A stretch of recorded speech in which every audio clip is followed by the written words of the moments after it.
सर्व पदाधिकारी बांधवांनो आणि भगिनींनो,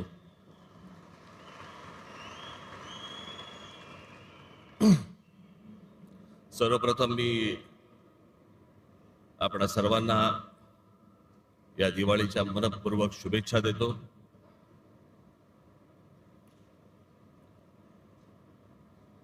बरोबर दिवाळीच्या जरा मध्यात, आज तसं काही नव्हतं, त्याच्यामुळे आज हा मेळावा इथे घेण्यात आला.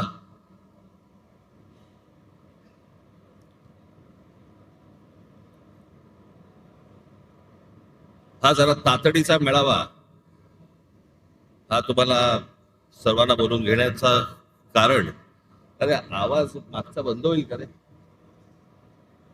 माझं मलाच ऐकू येतंय. मागचा काय स्पीकर वगैरे बंद करता येईल का? हा, मागचं करते कोण आहे इकडे? केला? तुम्हाला येतं ना ऐकू?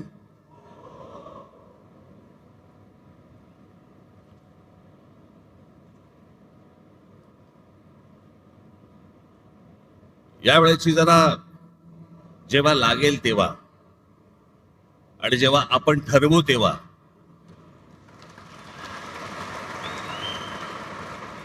निवडणूक लागेल. ज्या प्रकारचा सगळा गोंधळ सुरू आहे मतदार याद्यांमध्ये, हा आत्ताचा नाहीये, हा गेल्या काही वर्षांचा आहे. तुम्हाला आठवत असेल तर 2016-17ला मी याच्याच विरोधात आवाज उठवला होता. या वोटिंग मशीन आणि मतदार याद्या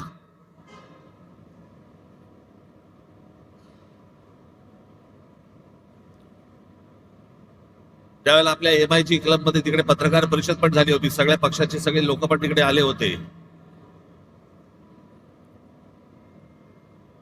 पण त्यातल्या अनेकांना मी काय बोलतोय याचं गांभीर्यच नाही समजलं. आणि मग ज्या वेळेला प्रत्येकाच्या दरवाजावरती टकटक व्हायला लागली,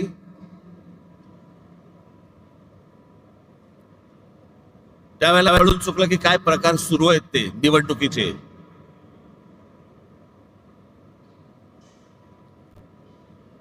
आताही बघा, गेली विधानसभा झाली, 232 आमदार निवडून आले. 232.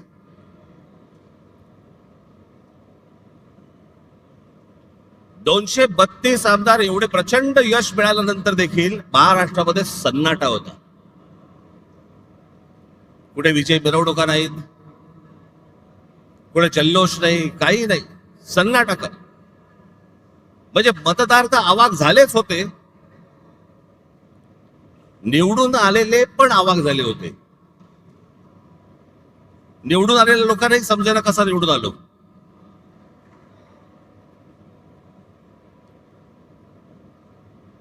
आणि मग सगळ्यांनाच कळलं की कशा प्रकारच्या निवडणुका चालल्यात या देशामध्ये, कशा प्रकारचे विजय प्राप्त होत आहेत, कशा प्रकारचं यश मिळत आहे. अनेक लोक म्हणतात की राज ठाकरेंच्या सभेला गर्दी होते पण ते मतामध्ये येत नाही. हे असं केलं तर कसं येईल ते मतामध्ये? आणि तेच चालू आहे. राज्यांमधले जे स्थानिक पक्ष आहेत त्यांना संपवणे, त्यांना मिटवून टाकणे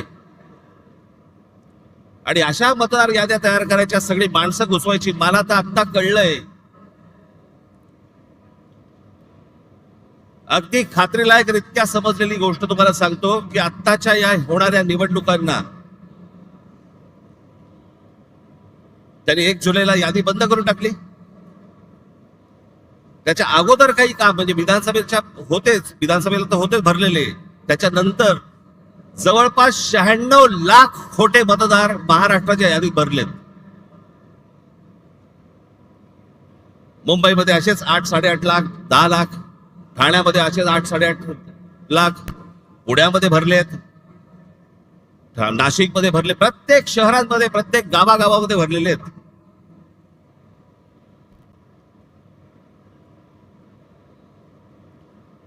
अशा निवडणुका होणार आपल्या देशात. मग कशासाठी प्रचार करायचा, कशासाठी उमेदवाऱ्या भरायच्या, कशासाठी निवडणुका लढायच्या, कशासाठी पैसे खर्च करायचे, कशासाठी मतदारांनी रांगेमध्ये उभं राहायचं आणि मतदान करायचं? अशा प्रकारच्या निवडणुका जर होत असतील तर हा संपूर्णपणे या महाराष्ट्रातल्या आणि देशातल्या मतदारांचा अपमान आहे.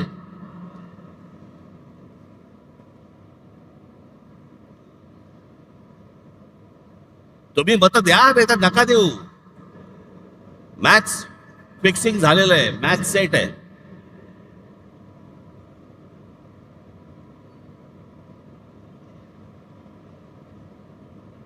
अशा महाराष्ट्रामध्ये निवडणुका होणार. हे कोणत्या प्रकारचं षडयंत्र, ही कोणत्या प्रकारची लोकशाही आहे? आणि नंतर सांगायचं नाही नाही ह्यांचा एकही आमदार निवडून नाही आला, ह्यांचा एकही खासदार निवडून नाही आला. अरे येईल कसा?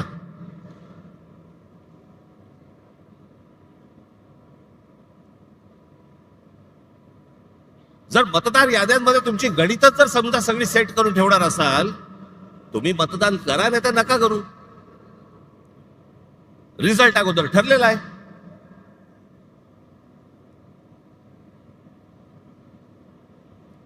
आणि आम्ही जे निवडणूक आयोगावरती बोलतोय, निवडणूक आयोगाला ह्या याद्या सुधारा म्हणून सांगतोय, मला समजत नाही सत्ताधारी पक्षाचे लोक का चिडतायत. लागतंय ना कुठेतरी.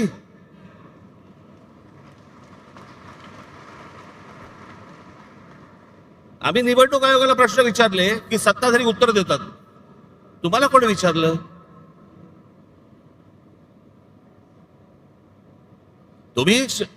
तुम्हाला वाटतंय, तुम्हाला राग येतोय कारण शेण खाऊन ठेवलंय. सगळ्यांना माहितीये, महाराष्ट्रातल्या अगदी गल्ली गल्लीमध्ये सगळ्यांना माहितीये की ही सत्ता कशी आली, ती कशा प्रकारची सत्ता आणली जात आहेत, कशा प्रकारचं राजकारण सुरू आहे.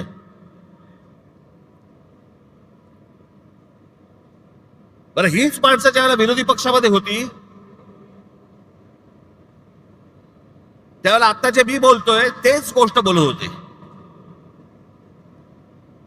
सत्तेमध्ये ज्यावेळेला वेगळे असतात आणि ही आता सत्तेतले ज्यावेळेला विरोधी पक्षामध्ये होते त्यावेळेला काय बोलले? माझ्याकडे एक नरेंद्र मोदींचं माझ्याकडे एक भाषण आहे आसाम मधलं,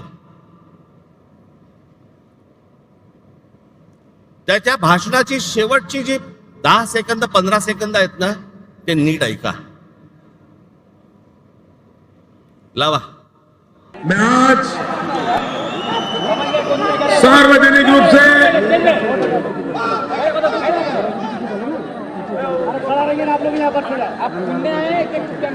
मैं आज आसनसोल की सभा में सार्वजनिक रूप से भारत के इलेक्शन कमीशन को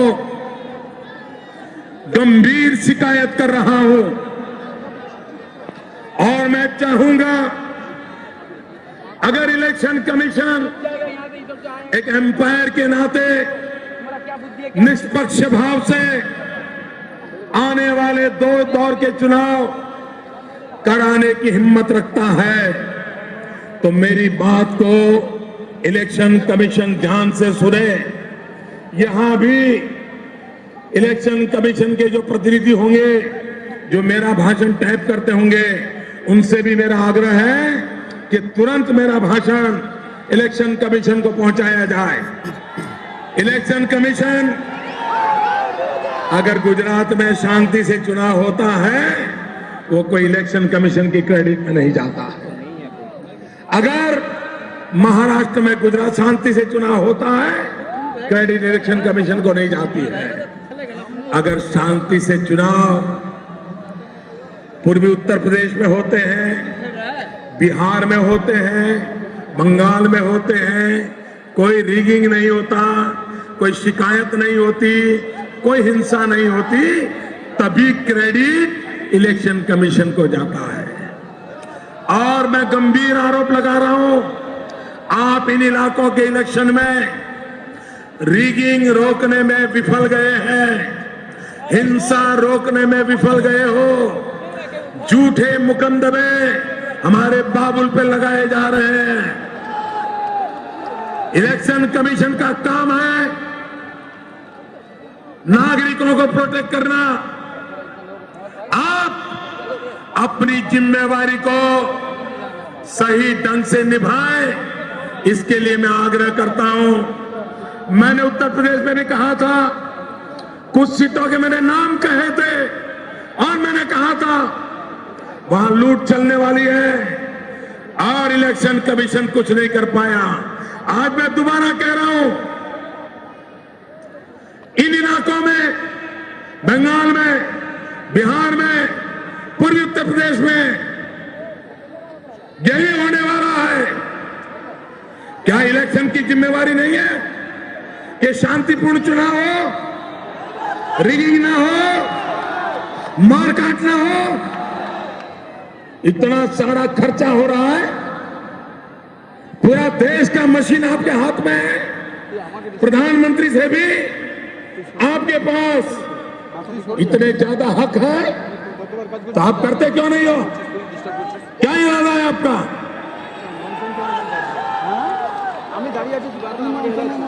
और मेरी इस बात से भी इलेक्शन को बुरा लगता है कमीशन को, तो एक और केस ठोकने की आपको इजाजत है। लेकिन निष्पक्ष चुनाव कराना ये आपकी जिम्मेवारी है। किस सरकार ने आपको बिठाया, कौन आपके मालिक हैं, उसके आधार पर इलेक्शन कमीशन काम नहीं कर सकता है। मैं बहुत गंभीर आरोप लगा रहा हूं। भाइयों बहनों, लोकतंत्र ऐसे नहीं चलता है। मैं जानता हूं 30 तारीख के चुनाव में कितना रिगिंग हुआ है। यही खेल चलता रहेगा क्या?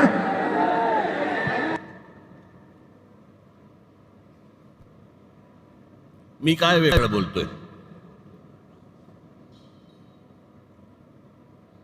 त्यावेळेला ते गुजरातचे मुख्यमंत्री होते, त्यावेळेस त्यांचं भाषण आहे. आज ते स्वतः पंतप्रधान आहेत. आम्ही काय वेगळं बोलतोय? की सत्ताधाऱ्यांचे, या निवडणूक आयोगाला आम्ही पण तेच सांगतोय, तुम्ही सत्ताधाऱ्यांचे गुलाम नाही आहात.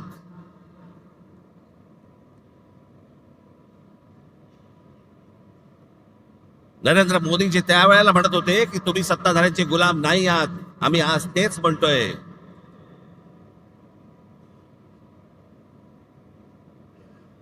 आणि ह्याची हिंमत पर्यंत कुठपर्यंत गेली आता इथे महाराष्ट्रामध्ये? सत्ताधारी पक्षाचा आमदार स्वतः सांगतो की मी माझ्या निवडणुकीला 20,000 मतं बाहेरून आणली. जाहीररित्या भाषणामध्ये बोलतो. पैठणचे आमदार आहेत भुमरे म्हणून, त्या दिवशी त्यांनी भाषण केलं आणि त्या भाषणामध्ये त्यांनी सांगितलं, मग शिंदेनी त्याला काहीतरी डोळा मारला का काहीतरी केलं की दाढीवरनं हात फिरवला. मग लगेच तो बोलला नाही नाही, जे बाहेर गेले होते, स्थलांतरित होते, त्यांना मी आणलं. बघा तुम्ही तुमचंच बघा. पैठणचे आमदार विलास बापू भुमरे यांनी भाषणामध्ये बोलताना त्यांनी विधानसभा निवडणुकीत 20,000 मतदार हे बाहेरून आणले असं सांगितलं. मात्र शिंदे यांनी इशारा करताच विलास भुमरेंनी सारवासारव केली. मतदान बाहेरून आणलं म्हणजेच स्थलांतरित मतदार होते, त्यांना मतदान करण्यासाठी विधानसभेच्या वेळी आणलं असा खुलासा किंवा सारवासारव त्यांनी केली. त्यानंतर सभागृहामध्ये एकच हशा पिकला.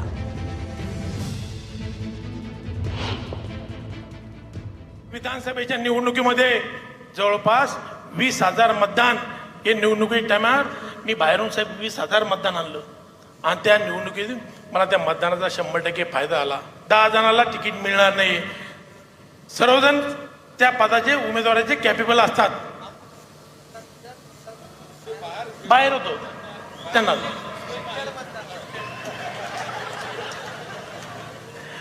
माझ्या मतदारसंघातलं 20,000 मतदान हे बाहेर स्थलांतरित झाले होते.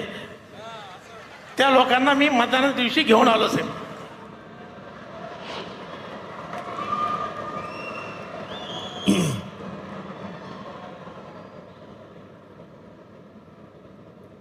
बेधडक सत्ताधारी पक्षातले आमदार तुमच्या नाकावर टेचून बोलतायत.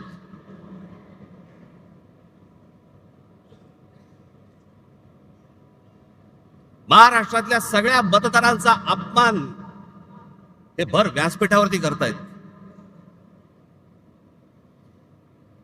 की आम्ही 20,000 मतदान बाहेरून आणलं. प्रत्येकाने सांगले आहेत, त्यातच सत्ता उभी राहिली.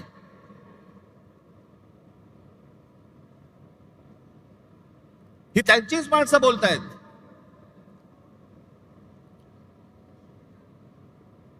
आणि निवडणूक आयोगामध्ये घोळ आहे, निवडणूक आयोगाच्या यादीमध्ये घोळ आहे. हे बोलणारे कोण आहेत आता? आम्ही तर आहोत.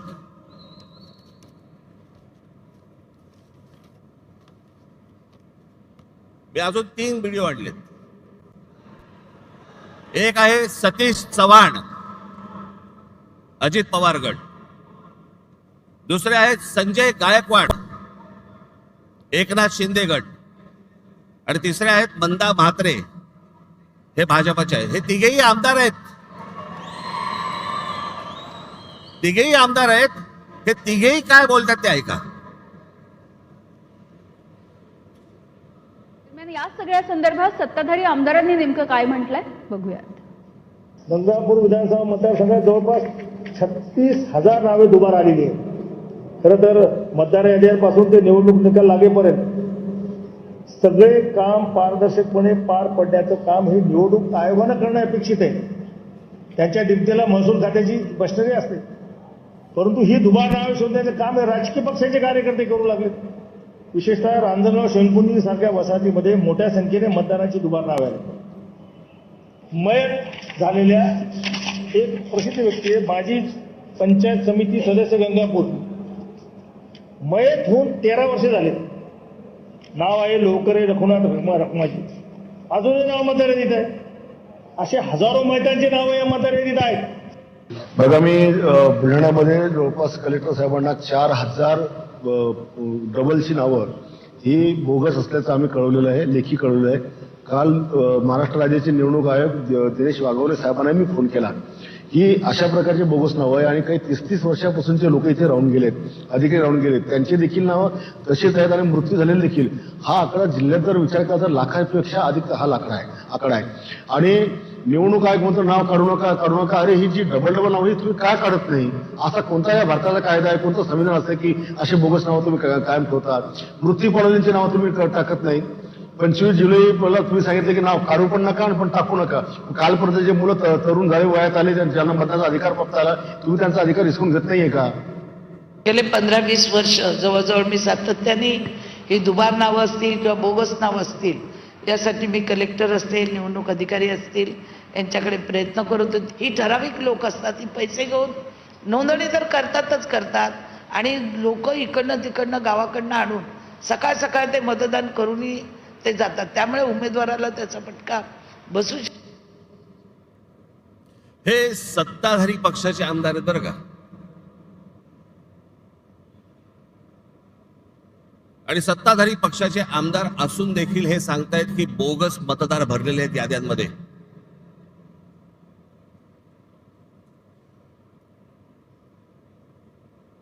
भैया कोणत्या निवडणुका लागतात? कोणत्या चालू आहेत आपल्याकडे निवडणुका?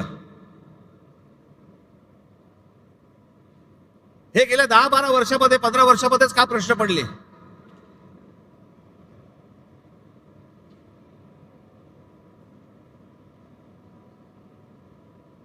जी लोक आपले भाबडेपणाने मतदान करतायत, सकाळपासून उन्हातानामध्ये रांगेमध्ये उभे राहतायत, त्यांच्या मताला जर काही किंमत नसेल आणि अशाच प्रकारे जर समजा तुम्हाला आकडेवारी जुळवून जर समजा सत्ता मिळवायची असेल, कशासाठी निवडणुका करायच्यात?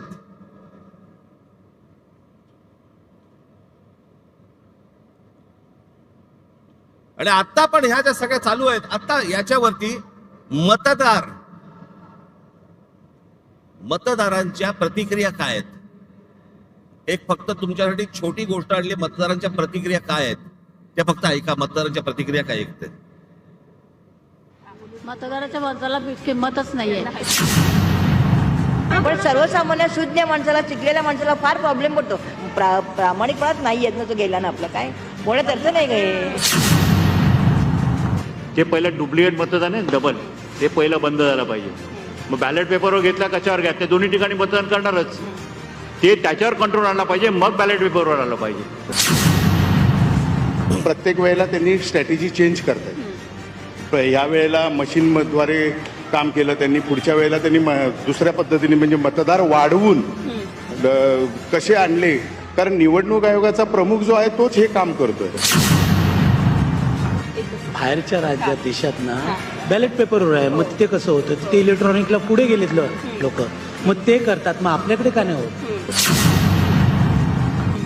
म्हणजे तुमचं एका घरामध्ये 36 18 मतं कुठून येतात? ते बॅलेट पेपरवर घ्या ना, व्यवस्थित होईल ना.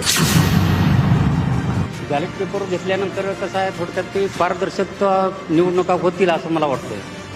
आणि ती विरोधकाची मागणी अगदी योग्यच आहे आणि जनतेने मतदारांनी पण त्या विरोधकांना साथ दिली पाहिजे असं मला वाटतं. ईव्हीएमचा लोकांवरचा विश्वास राहिलेला नाही.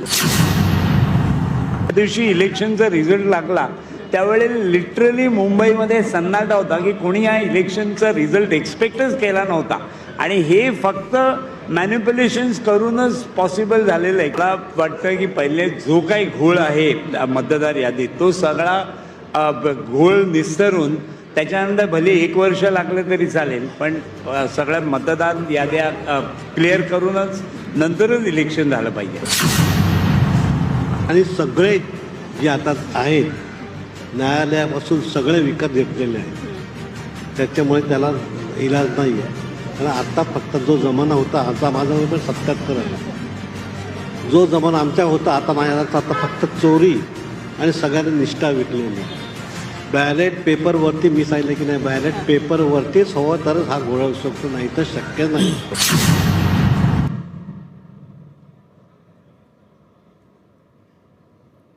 या मतदारांच्या प्रतिक्रिया आहेत. हे सगळं कशासाठी सुरू आहे? केंद्रातही आम्हीच पाहिजे, राज्यातही आम्हीच पाहिजे, महानगरपालिकेतही आम्हीच पाहिजे, जिल्हा परिषदमध्ये आम्हीच पाहिजे. हा संपूर्ण महाराष्ट्र, ही महाराष्ट्रामधली सगळी शहरं ही अदानी अंबानीला आंदण म्हणून द्यायची आहेत.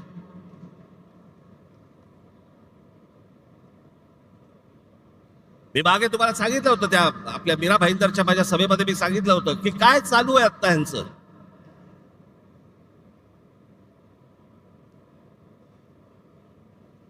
ठाणे जिल्हा हातामध्ये आल्याशिवाय मुंबईला हात घालता येणार नाही, म्हणून तिकडनं सगळी सुरुवात चालू आहे. ती पालघर पासून सगळी सुरू आहे. तिथे ज्या इमारती उभ्या राहत आहेत त्या इमारतीमध्ये लोक कोण राहत आहेत ते बघा, सगळे गुजरातमध्ये येत आहेत. मी मागे जो विरोध केला होता त्या बुलेट ट्रेनला, तो याचसाठी, तो पट्टा बघा अख्खा,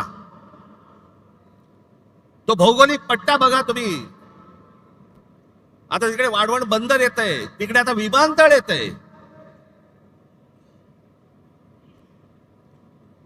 इथे एक विमानतळ आता नवीन आलं, आता वाढवणला तिकडे करतायत एक विमानतळ. कोणासाठी, कशासाठी? मला यांचा कळलेला जो प्लान आहे ना, आज हे 100% सगळे सांगणार आहेत नाही म्हणून, असं होणार नाही, आम्ही होऊ देणार नाही, करणार नाही वगैरे सगळे सत्ताधारी सांगतील, पण याचा प्लान काय तो लक्षात ठेवा.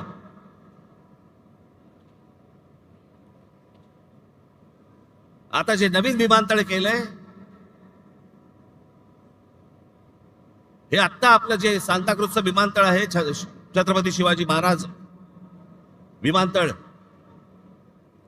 अंधेरी सांताक्रूजचं, इकडनं आता ते आहे अडाणीच्या हातात. इकडनं सगळी ऑपरेशन्स आता हळूहळू कमी करणार आणि सगळी तिकडे नेणार नवी मुंबईला. इकडचा सगळा कार्गो काढणार आणि तो वाढवणला नेणार. आणि मग ती संपूर्ण जमीन अख्खी एकदा काहीतरी गुगल मॅपवर जाऊन बघा केवढी आहे ती, आणि मग ती अदानीच्या घशात घालणार.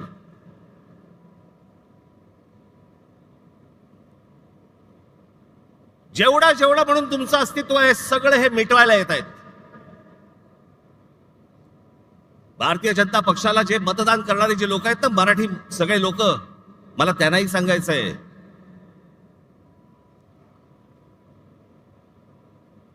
हा अदानी अंबानीचा, ह्या सर्व लोकांचा ज्यावेळेला गुजरातचा वरवंटा ज्यावेळेला महाराष्ट्रावरती फिरेल ना, त्याला ते तुम्हाला बघणार नाहीये, तुम्हाला पण त्या वरवट्याखाली मराठी म्हणूनच घेणार.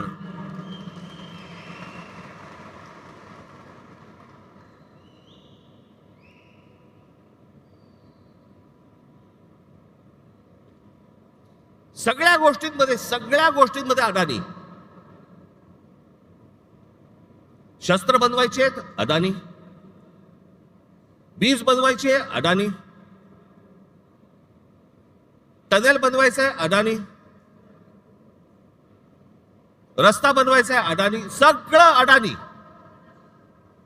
आता तिकडे ठाण्यामधली एक जागा आहे, हे संपूर्ण हे तुमचं संजय गांधी राष्ट्रीय उद्यान, नॅशनल पार्क. या नॅशनल पार्क मधली एक जागा बघितली, तिकडे आता जंगल तोडणार. आतलं हा सगळा भाग येतो तो ठाणे जिल्ह्यामध्ये येतो आणि तिकडे अदानीला पॉवर प्रोजेक्ट काढायचं आहे. त्याच्यामध्ये तिकडचे सगळे आता आदिवासी सगळे जे लोक आहेत त्यांना हटवणार, तिकडे जंगल तोड करणार आणि पॉवर प्रोजेक्ट टाकणार.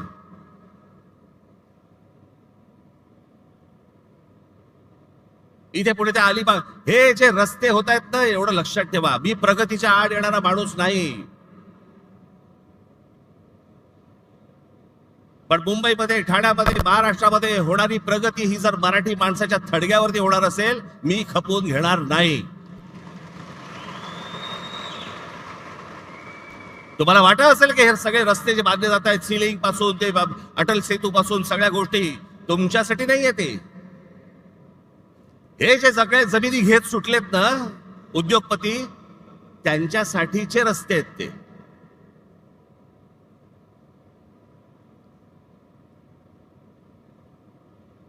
सगळ्या गोष्टींमध्ये हात घाला. नजर पडेल ते पाहिजे मला. जिथे नजर पडेल हे मला पाहिजे, हे मला पाहिजे, हे मला पाहिजे.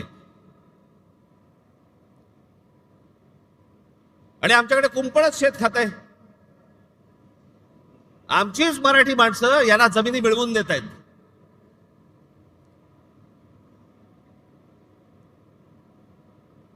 आमचे मराठी माणसं काही दलाल म्हणून यांच्यासाठी कामं करतायत.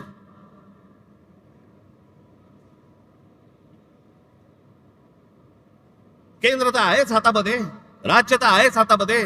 उद्या जिल्हा परिषदा आणि महानगरपालिका जर समजा हातामध्ये आल्या, रानच मोकळं.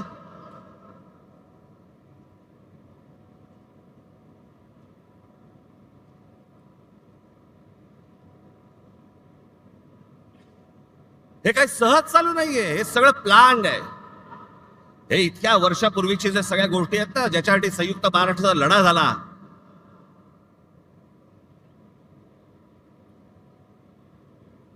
ही गुजरातला मुंबई हवी होती आणि महाराष्ट्राला मुंबई देऊ नका असं म्हणणारे पहिले कोण होते? वाईट याच गोष्टीचं वाटतं की ज्यांच्याकडे आम्ही आजपर्यंत आदराने पाहत आलो आम्ही, त्यांनी सांगावं की मुंबई महाराष्ट्राला मिळणार नाही म्हणून. आणि ते होते, पहिले होते वल्लभभाई पटेल. तुमचा विश्वास बसणार नाही. आचार्य यात्रांची पुस्तकं वाचा, मग तुम्हाला समजेल, सगळ्या गोष्टी समजतील. त्याला पहिला विरोध कोणी केला होता?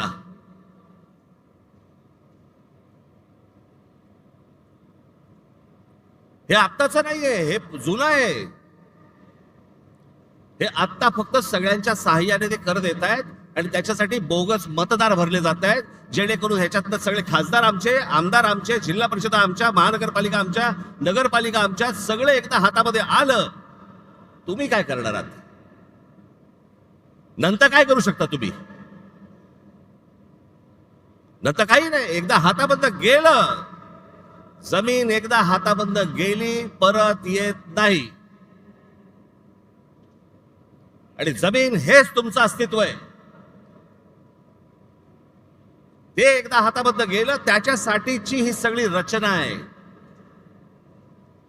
माझ्या महाराष्ट्रातल्या सगळ्या मतदारांना माझी विनंती आहे, सतर्क रहा.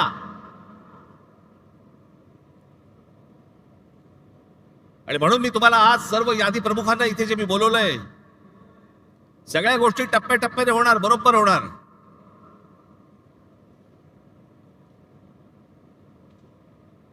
मी ज्या सर्व संपूर्ण यादी प्रमुखांना बोलवलंय, मुंबईचे आहेत, ठाण्याचे आहेत, कल्याण डोंबिवलीचे आहेत, नवी मुंबईचे आहेत, मीरा भाईंदरचे आहेत, घराघरामध्ये जा.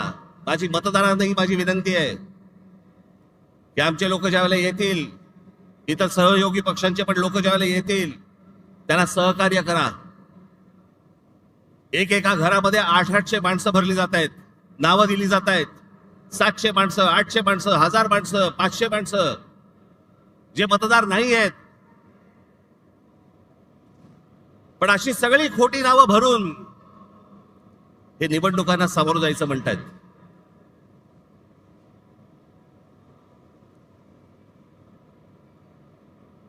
हे ज्या निवडणुका घ्यायचं म्हणतायत ना, हे जोपर्यंत ही मतदार यादी पूर्णपणे स्वच्छ होत नाही, सर्व राजकीय पक्षांचं समाधान जोपर्यंत होत नाही, तोपर्यंत या महाराष्ट्रामध्ये निवडणुका घेऊनच दाखवा.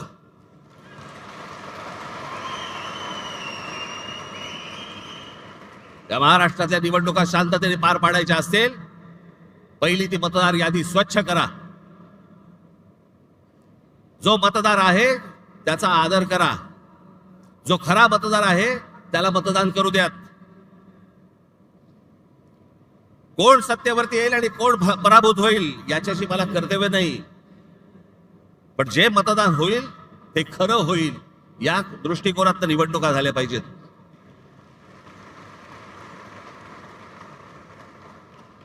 त्याच्यामुळे आता सर्व माझ्या यादी प्रमुख जे आहेत, माझे शाखाध्यक्ष आहेत, उपशाखाध्यक्ष आहेत, माझे गटाध्यक्ष आहेत, यादी प्रमुख आहेत, प्रत्येक ठिकाणी कोण कोण राहत आहेत, किती किती माणसं राहत आहेत, कोण कोण मतदार आहेत, तपासायला सुरुवात करा.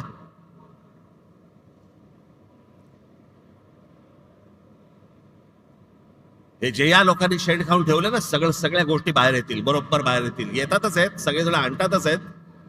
सगळ्या महाराष्ट्रभर हे सगळं सुरू झालं पाहिजे. आणि फक्त आपल्याच पक्षासाठी नाही म्हणत मी, इतर पक्षांनी देखील प्रत्येक घराघरामध्ये गेलं पाहिजे, तपासलं पाहिजे. आणि निवडणूक आयोगाला आमचं सांगणं आहे की हे जोपर्यंत स्वच्छ होत नाही तोपर्यंत निवडणुका तुम्ही घेऊ नका. महाराष्ट्रामध्ये निवडणुका घेऊ नका. आधीच 5 वर्ष झाली आहेत त्या सगळ्या निवडणुका होऊन, अजून 1 वर्ष गेलं तरी चालेल, पण निवडणुका त्याच्याशिवाय होता कामा नयेत या महाराष्ट्रात. ह्याची जी सगळी घाई सुरू आहे ना, ती घाई याच्यासाठी सुरू आहे कारण ह्यांनी सगळं जमवलेलं आहे गणित.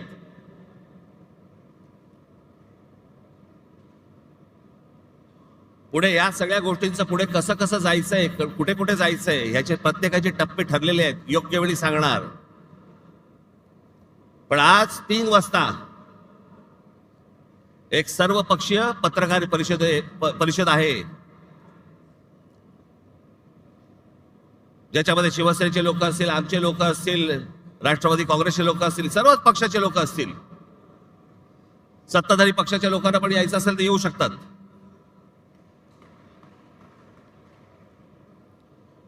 आणि पुढचा कार्यक्रम काय आहे हे आज 3 वाजता तुम्हाला सांगण्यात येईल. त्याची प्रतीक्षा करा आणि तयारीला लागा.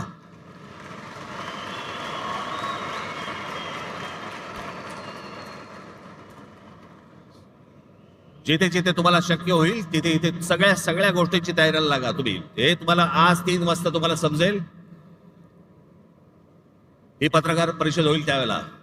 पण आज तुम्ही इकडे जण आलाय, मला फक्त आपल्याला एवढंच सांगायचं आहे की कशासाठी काय चालू आहे षडयंत्र ते सर्वांनी ओळखा आणि मतदार याद्यांवरती जोरात कामाला लागा, एवढंच सांगण्यासाठी म्हणून मी आज आपल्या सर्वांसमोर मी इथे आलोय. जाताना सर्वजण नीट जा आणि घराघरापर्यंत, नागरिकांपर्यंत प्रत्येकाकडे पोचा. ज्याला जाल त्याला नम्रपणे जा, शांतपणे जा, त्यांची विचारपूस करा आणि सगळ्या गोष्टी या तुम्ही तुमच्याकडे कागदावरती लिहून काढल्या पाहिजेत. एवढंच सांगण्यासाठी म्हणून मी आज आलो. दिवाळीच्या मध्यात तुम्हाला बोलवलं त्याबद्दल दिलगिरी, परंतु आपण आलात त्याबद्दल मी आपला सर्वांचे आभार मानतो. धन्यवाद. जय हिंद, जय महाराष्ट्र.